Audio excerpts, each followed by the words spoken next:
Here are my reflections on the protest. Three things. Number one, I think that the EFF had a very successful protest. They were able to show numbers. They were able to have a peaceful protest, and they were able to do so across the country. To run a protest of that magnitude in a variety of locations is not easy, and they were able to pull that off. Number one. So I think that you can give them a win. Number two, I think that they showed the nerves of the government and the nervousness of the Ramaphosa administration, because they overreacted to all of this.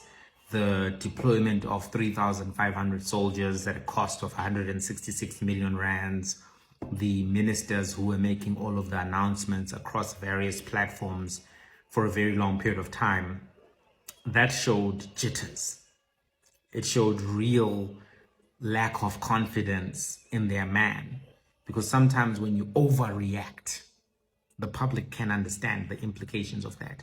It's basically like Julius went, and they were like, and when you flinch, you show everyone that you are afraid.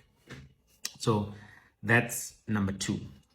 Number three, I think that a lot of people were also exposed for racism, because there was a presumption that because, you know, this protest is led by Black people, this protest is by this group of poor people, therefore the assumption legitimately is that the protest will be violent.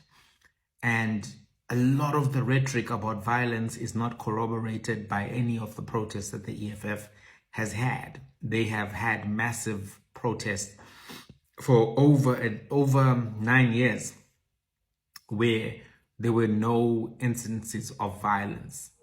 There was 2 where there were issues with vandalism. I think it was the Clicks shop in Sandton. But aside from isolated incidents, I don't think that you can argue that there's a pattern of behavior that can lead you to conclude that the protest will be violent.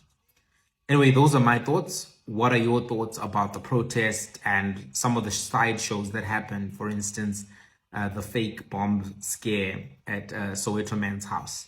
Let's have a conversation.